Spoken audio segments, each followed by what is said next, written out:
उपत्यकाभित्र धेरै करुणामय लोकेश्वरहरू अवस्थित छन्।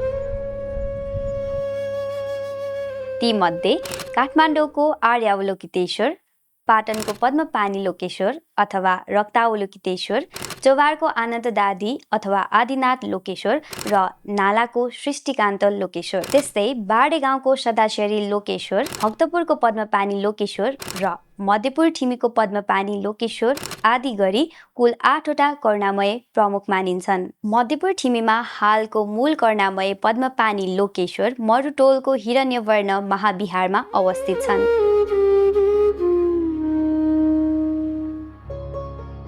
भन्ने गरिन्छ कि सिद्धिकाली मन्दिरतर्फ जाने बाटोमा अवस्थित करुणामय लिच्छविकालीन हो र यो मूर्ति ठिमीको सबैभन्दा पुरानो र पहिलो पद्मपानी लोकेश्वरको भन्ने मानिन्छ। तर यो मूर्ति कसले, किन र कहिले स्थापना गर्यो भन्ने कुनै निश्चित प्रमाण छैन।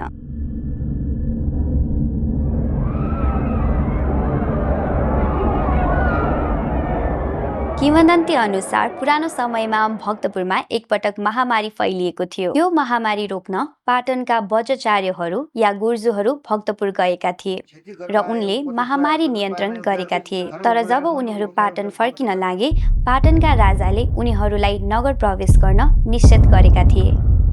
वंशावली अनुसार राजा नरेन्द्रदेवका कान्छा छोरा बलदेवकी कान्छी श्रीमती गङ्गा महारानीले मध्यपुर ठिमीबाट राज्य सञ्चालन गर्दाको समयमा पाटनका वज्राचार्य गुर्जुहरूलाई मध्यपुर ठिमीमा बसोबास गर्न अनुमति दिनुभयो र करुणामयको नाममा जग्गा प्रदान गरिएको उल्लेख पाइन्छ। त्यसपछि ती गुर्जुहरू आफ्ना परिवारसहित पाटनबाट मध्यपुर ठिमी सरेको भनिन्छ। यही समयमा पद्मपानी लोकेश्वरलाई पनि उनीहरूले आफूसँगै पाटनबाट ठिमी ल्याएको जनविश्वास छ।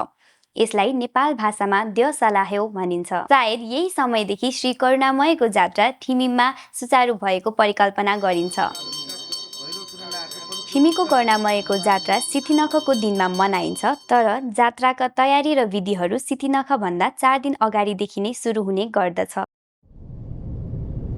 मध्यपुर ठिमीमा 4 कौल क्वाक, मरुक, इनाक र बाहकका मूल ज्येष्ठ थाबाजुहरू अर्थात् थाकुनी रहेका छन्। श्री करुणामयको पूजामा मूल ज्येष्ठ थाबाजुहरूसँगै मूलाचार्य, उपाध्याय, कर्मचारी र जजमानको विशेष भूमिका पनि रहन्छ। यी पात्रहरू बिना पूजाको विधि अपूर्ण मानिन्छ। मूल आचार्य गुर्जु भन्नाले वज्रज्ञानमा पारङ्गत, ध्यान र अभ्यासमा निपुण, त्रिसमाधि तथा अन्य राजयोगहरू गर्न सक्ने गुरु हुन्। उपाध्याय गुर्जु ध्यानयोगमा दक्ष हुन्छन् र कर्मकाण्ड, विधि तथा शास्त्र सम्बन्धी कामहरू गर्नुहुन्छ। कर्माचार्य अथवा बेठाजु गुर्जु पूजाको सम्पूर्ण विधि शुद्धतापूर्वक सञ्चालन गराउने उद्देश्यले सँगै रहनुहुन्छ र जजमानले भने पूजाको सम्पूर्ण व्यवस्था मिलाउने, आर्थिक खर्च बेहोर्ने, सामग्री जुटाउने र स्वयं पनि गुर्जुको छेउमा बसेर पूजा गर्नुपर्ने हुन्छ। यसबाहेक जात्राका अर्को मुख्य पात्र हुन् पमा। उहाँ दरबारका प्रतिनिधि तथा प्रमुख पात्र मानिने भएकाले विभिन्न कार्य सम्पन्न गर्न उहाँको उपस्थिति र अनुमति रहने परम्परा रहिआएको छ। ठिमीमा भएका विभिन्न किसिमका जात्राबाट चाड पर्वहरू जस्तै लोकेश्वरको पनि एउटा ठुलो चाड छ।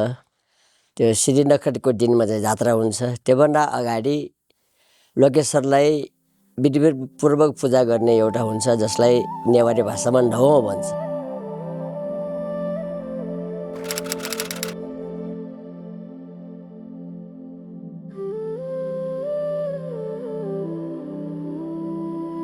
विगतमा बिहान सबेरै 4 तीर्थबाट जल ल्याइन्थ्यो भने अहिले चोकुचा हुना भन्ने स्थानबाट, जहाँ चरखण्डीबाट बगेको सानो नदी अन्ततः हनुमन्ती नदीमा मिसिन्छ, त्यहाँबाट र मनोहरा वा मणि रोहिणी तीर्थबाट 4वटा साना कलशमा नवनागहरूको साधना गरेर जल मन्दिरमा ल्याइन्छ।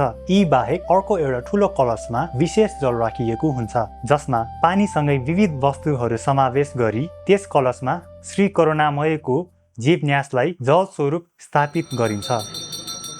भित्र पूजा भइरहेको क्रममा परिवारका महिलाहरू घरबाट पूजा लिएर आउने गर्छन्।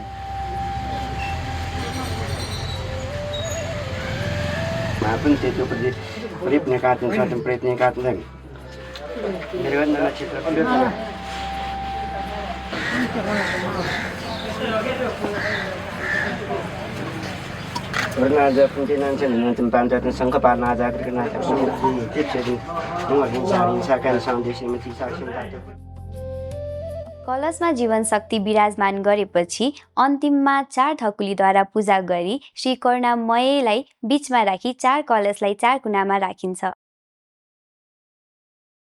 पूजाको समयमा 2 थरीका बाजा बजाइन्छ, देव बाजा र पेन्टा बाजा। देउखी ठिमीको बिचका जात्रामा पनि बजाइन्छ भने पेन्टा बाजामा पोङ्गा र कोटा बाजा हुन्छ।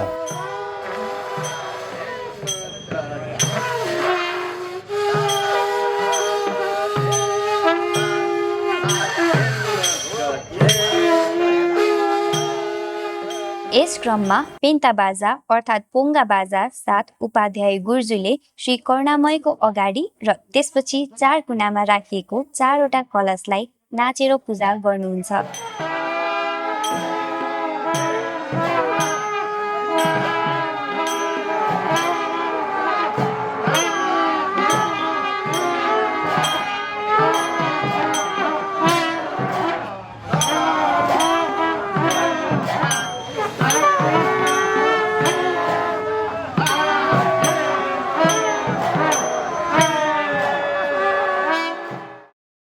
पूजा सकेपछि उपाध्याय गुर्जुद्वारा राजा र जनताको भलो होस् भन्ने श्लोक उच्चारण गरिन्छ। पूजाको कुरा गर्दा पाटनका बज्राचार्यज्यूहरू र पाटनवासीहरूले ठिमीको श्री करुणामयलाई कारन्तव्यू लोकेश्वर भनेर पूजा गरिन्छ। काठमाडौँ र भक्तपुरबाट उहाँलाई पूजा गर्न आउनुहुनेहरूले पद्मपानी लोकेश्वर भनेर पूजा गर्ने गर्दछन्। केही कालखण्डमा उहाँलाई बिलिन्ची नारायण भनेर पनि पूजा गरिने प्रचलन रहेको पाइन्छ, जुन हिन्दू बौद्ध धर्मको समन्वयको उदाहरण मानिन्छ। नौ भनेको करुणामयको चाहिँ अब वर्षको एक दिन महास्नान भनिन्छ त्यसलाई। जसरी हामी स्नान गर्छौँ त्यसै गरी श्री करुणामय अवलौकित पशुफल भगवान उहाँ भगवानहरूको पनि महास्नान हुन्छ र ज्येष्ठ शुक्ल प्रतिपदाको दिन चाहिँ तहबालमा हिरण्यवर्ण महाविहारकै तहबालमा प्राङ्गणमा चाहिँ मध्यपुर ठिमीका 4 वटा कवलका ज्येष्ठ थपाहाजु अथवा महास्थवीरहरूबाट 4 कवलका मूल थकलीहरूले महास्नान गरिन्छ, पञ्चामृतद्वारा स्नान गरिन्छ, वस्त्रहरू सबै निकालिन्छ। सो करुणामयको मूर्तिमा चाहिँ यहाँ चोक्सा होना भन्छ। पहिला त 4 वटा तीर्थबाटै तीर्थको जल ल्याएर अभिषेक गराइन्थ्यो र हालाएर त्यहाँ अब एउटा हनुमती र उता चरखण्डीबाट आएको एउटा दिव्य नदी छ, त्योको सङ्गममा गएर नागहरूको साधना गरेर नवनागलाई साधना गरेर ल्याएर सो नागहरूबाट भित्र करुणामयलाई कलशभित्र विराजमान गराएर उहाँको मूर्तिलाई महास्नान गराइन्छ।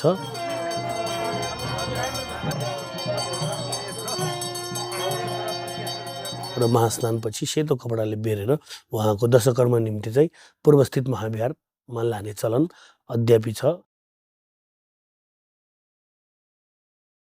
नवौँको त्यो कार्यक्रम सकिसकेपछि देउटालाई माथि चपाचोमा बिहारमा लाने हुन्छ। त्यति बेर लानुको लागि त्यो रथमा राख्न लागि मसँग अब भनौँ अनुमति लिने काम हुन्छ र मैले हुन्छ भनेपछि अनि एउटा सानो खटमा राखेर लगेर अनि त्यहाँ माथि चपाचोको बिहारमा लगिन्छ। अनि त्यो बिहारमा अब गर्नुपर्ने सबै काम हुन्छन्, त्यहाँ 10 विधा भन्ने हुन्छन्, तर त्यहाँ चाहिँ मेरो उपस्थितिको जरुरी छैन। त्यहाँ बज्राचार्यहरू गुरुहरूले मात्र पूजा गर्ने हुन्छ।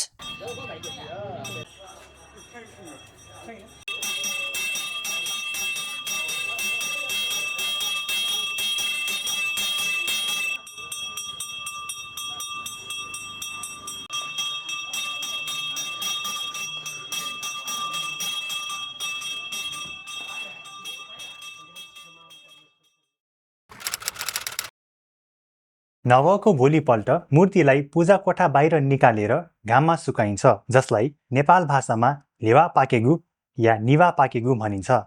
वो दिन चाहिँ नि करुणामय मलाई चाहिँ वो स्नान या ढङ्गा चाहिँ उख्नु दिने चाहिँ नि जिसम्बाले एङ्गाटे हजुर अहिले उख्नु जिसम्बाले घुम्ने जस्तै तिथि घटबटको अनुसार जी यदि मलाई चाहिँ तिथि मलाई चाहिँ र वन लगाएर चाहिँ नि कन्या खुनु चाहिँ मलाई कस खुनु सक निवा पाके चलन दु निवा पाके ढुङ्गा उख्नु छन् अठ्यान्टै अहिले कस खुनु मलाई चाहिँ नि उयो चाहिँ नि लाम्पुन छायो या कलर या एउटी चाहिँ अहिले चलन दु।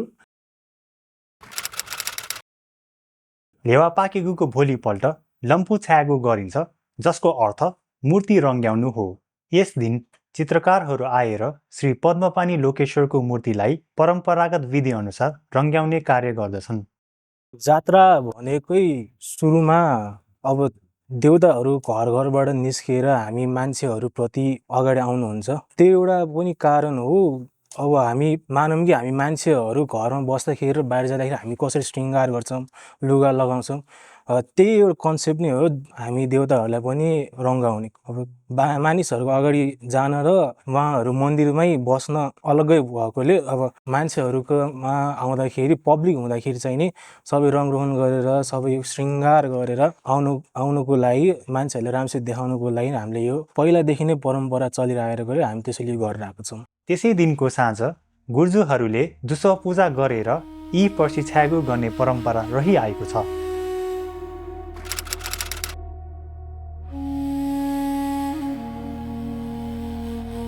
नव लेवा पाकेगु र लम्पु छाएगु जस्ता कार्यहरू सम्पन्न भएपछि 10 कर्म पूजा गरिन्छ।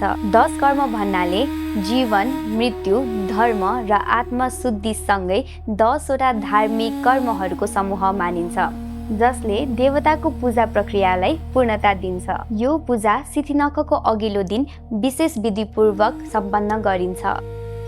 यो दिन बिहान सबेरै काग कराउनु अघि मन्दिरबाट श्री करुणामयको जीवन्यास भएको कलशलाई जिस्वा बाहामा ल्याइन्छ र करुणामयको मूर्तिको छेउमा राखिन्छ। यसै बिहान नवको दिन फुकालिएको गरगहना तथा वस्त्र आभूषण श्री करुणामयलाई अर्पण गरिन्छ। त्यसपछि नवका दिन झैँ विधिपूर्वक पूजा गरिन्छ र वैदिक विधिमा यज्ञ सम्पन्न गरी सो जीवन्यासलाई पुनः श्री करुणामयको मूर्तिमा प्रतिस्थापन गरिन्छ। गर्भाधानम पुंसवनम सीमान्तो नयनम व्रतबन्धनम समावर्तनम है पाणिग्रहणम मेव च भनेर 10 बौद्ध संस्कारहरू गरिन्छ र उहाँको अब गर्भाधान कर्म, जात कर्म, हैन, नामाकरण कर्म, पुंसवन कर्म, सीमान्तोपनयन कर्म, कति कर्म त छुटेर गए, ती गरिन्छ र रङ्गादिवासन पूजा गरिन्छ, रङ लगाइन्छ, चित्रकारहरू दृष्टिदान गरिन्छ, आँखा बनाइन्छ है। पहिला पहिला त दीक्षित हुनुपर्ने परम्परा छ, अहिले पनि दीक्षितले नै गरिरहनु भएकै होला। र त्यसपछि उहाँको दशकर्म पूर्ण प्रतिष्ठा हुन्छ। उहाँ जन्मनु भएको, उहाँलाई अन्नप्राशन गराइएको, उहाँलाई व्रतबन्धन, अब यही कर्म पुरुष स्त्री दुवैलाई गर्ने दुवै कर्महरू जसरी कान्तिपुरमा अमोघ पासो लोकेश्वरलाई गरिन्छ, पाटनमा पद्मपाणीलाई गराइन्छ, नालामा सृष्टिकान्तलाई गरिन्छ, चौबारमा आदि आनन्दादि लोकेश्वरलाई गराए जस्तै थिमीको पद्मपाणी लोकेश्वरलाई पनि यसरी 10 संस्कार गरेर 10 कर्म गरेर पूर्ण प्रतिष्ठा विधि गर्ने चलन चाहिँ ज्येष्ठ शुक्ल पञ्चमीको दिन चाहिँ सकिन्छ। 10 कर्म पूजाको भोलिपल्ट सितिनखको दिन, जसलाई ठिमीको श्री करुणामयको जात्राको दिन पनि भनिन्छ। यस दिन बिहान श्री करुणामयलाई जिस्वाबासँगै रहेको विद्या गणेश मन्दिरको पाटीमा खतमा सजाएर विराजमान गराइन्छ। सिथिनखको दिन बेलुका त्यही चपाचोबाट देवतालाई एउटा बालकुमारी घुमाएर लोकेश्वरको मन्दिरभित्र विराजमान गराउने जात्रा हो। सम्पूर्ण मध्यपुर ठिमीवासीहरूले यस दिन विभिन्न अन्न तथा प्रसादहरू श्री करुणामय भगवानलाई चढाउँछन्। यो दिन दिनभर भक्तजनहरू करुणामयको दर्शन, पूजा र आराधनाका लागि आउने गर्दछन् र दिउँसोदेखि बेलुकासम्म मन्दिर छेउमा विभिन्न भजन कीर्तनहरू पनि सञ्चालन गरिने गरिन्छ।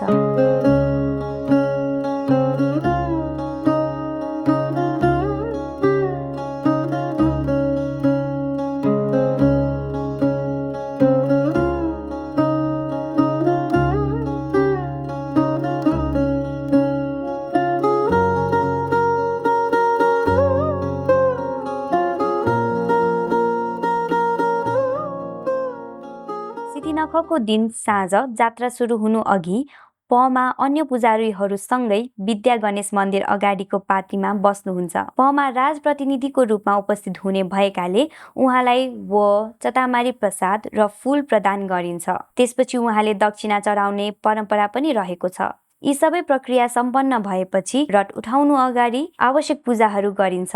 पूजा सकिएपछि देवताको खटलाई पाटीबाट बाहिर ल्याउनका लागि पमासँग अनुमति मागिन्छ। पमाले हुन्छ भनेर अनुमति दिएपछि मात्र खटलाई बाहिर निकालेर गजुर मिलाउने, बाँस मिलाउने लगायतका तयारी कार्यहरू गरिन्छ। जात्रामा हजारौं भक्तजनहरूको सहभागिता रहन्छ। विभिन्न बाजा खलहरूले बाजा बजाउँदै जात्रामा सहभागी हुन्छन्।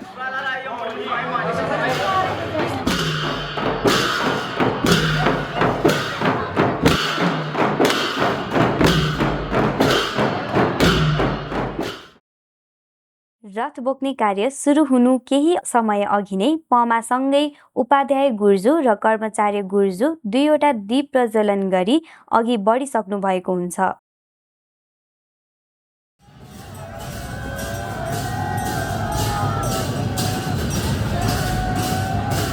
जात्रामा खत बोक्ने बित्तिकै जिस्वाबाबाट गोङ्गचिवा जाने बाटोमा पर्ने एउटा मन्दिरसम्म खतलाई 3 पटक अगाडि पछाडि ओहोर दोहोर गरिन्छ।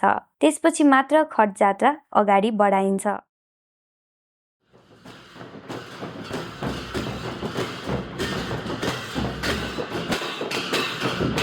जात्रामा सबैभन्दा अगाडि धिमे बाजा बजिरहेको हुन्छ। त्यसपछि देवताको खट बोकेर ल्याइन्छ र त्यसको पछाडि मानिसहरू धूप बाल्दै हिँडिरहेका हुन्छन्। तर यही भिडभित्र केही व्यक्तिहरू समूह बनाई अश्लील शब्दहरूको उच्चारण गर्दै गाली गलोज गर्ने गरेका छन्, जसले जात्राको पवित्र वातावरणलाई अशुद्ध बनाउने गरेको देखिन्छ।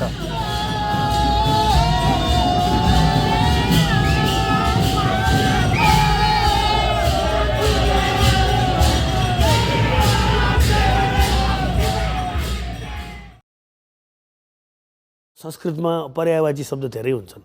पयो इति दुग्धम, पयो भनेको दुध पनि हो, पयोलाई पानी पनि भनेको छ हैन। र पानी श्रीकर्णामे पयो भू भनेको भूमिमा पानी बर्साउनुस् हैन। त्यो पानीबाटै त पञ्चतत्व हो नि त, पानी, अग्नि हैन, पृथ्वी, आप, तेज, वायु, जल। पानी, आगो, हावा यिनीहरू पञ्चमहाभूत। हामी सबैको शरीर पञ्चमहाभूतबाटै बनेको छ र त्यसमै विलिन हुनु। त्यही भएर पानी दिनुस् भनेको, हे कर्णामे यो पानी दिनुस्, भूमिमा चाहिँ पानीको अवतरण गराउनुहोस्, अर्थात् अझ दुध दिनुस् हैन, हामीलाई जीवन दिनुस् भने हो। पयो भू भनेको भूमिमा पानी बर्साउनुहोस्, भूमिमा दुध बर्साउनुहोस्। हे कर्णामे पयो भू भन्नुपर्ने यो अलिकति नेपाल भाषामा कन्भर्ट भयो। संस्कृतको शब्दलाई नेपाल भाषामा कन्भर्ट भयो र अलिकति अलग्गै अर्थ आयो र अश्लीलता देखायो। त्यही भएर यसलाई शुद्ध भन्नुपर्ने चाहिँ पयो नै हो। जात्रामा कुनै झै झगडा नहोस्, कुनै प्रकारको दुविधा नआओस्, चोरी चकारी नहोस् भन्ने उद्देश्यले पमा विभिन्न स्थानहरूमा रोकी बस्नुहुन्छ। उहाँ जात्रा सुचारू रूपमा सञ्चालन होस् भन्ने सुनिश्चित गर्न सक्रिय रूपमा निगरानी गर्नुहुन्छ। यसै क्रममा पमा र गुर्जुहरू डोडलको मण्डप पाटी अगाडि खटको प्रतीक्षा गरिरहेका हुन्छन्। जब रथ उहाँहरूको नजिक पुग्छ, उहाँहरू दिगो टोलको गुणाकृति बहा अगाडि सर्नुहुन्छ र त्यहाँ पमालाई फुल र प्रसाद दिइन्छ। एउटा त्यहाँ नपुग्दै म फेरि त्यहाँबाट आएर यो 2 पोखरीको मण्डप पाटी भन्ने छ, अनि त्यहाँ बसिराख्ने हुन्छ। अनि त्यहाँ पुगेपछि अनि फेरि म त्यहाँ आएर यहाँ दरबारको गेट अगाडि हुन्छ, जुन हामी यहाँ बसिरहेको छौँ। त्यो गेट अगाडि हामीले मेरो घरबाट पूजा दिनुपर्छ, राजाको पूजा भनेर त्यहाँ देउटालाई त्यहाँ रोकेर पूजा गरेपछि अनि देउटा अगाडि जान्छन् र बालकुमारीतिर जान्छन्। अनि म गएर चाहिँ त्यो लोकेश्वरको मन्दिरभित्र बसिराख्छु।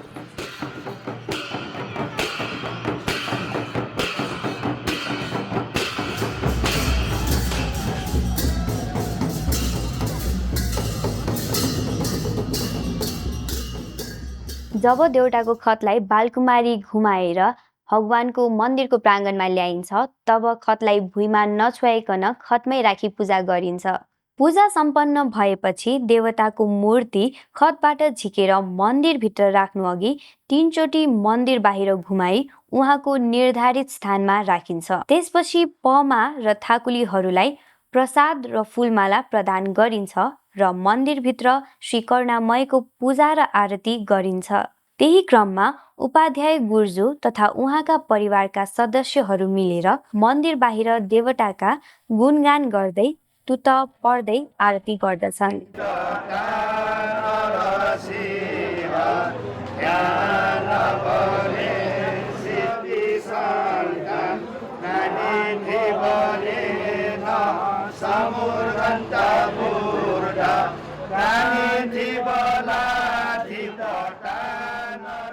त्यसबाहेक त्यहाँ उपस्थित सबै भक्तजनहरूलाई वो प्रसादको रूपमा बाँडिन्छ। यसैसँगै ठिमीमा पद्मपानी लोकेश्वरको जात्रा यही सम्पन्न हुन्छ।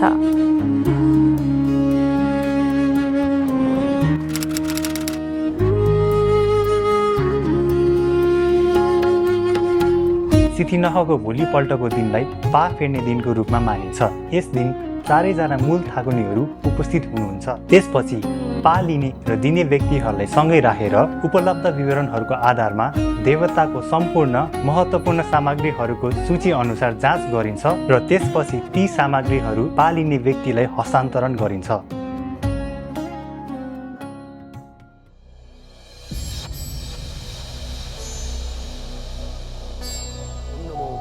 आर्यावलोकितेश्वराय बोधिसत्वाय महासत्वाय महाकारुणिकाय तद्यथा ओम अमोघशील महाशील शुद्ध सत्तो हरवर संवर संवर पद्म विभूषित भुजधराय समन्तावलोकितेश्वराय ओम आहु फट स्वाहा। नमो श्री आर्यावलोकितेश्वराय बोधिसत्वाय महासत्वाय।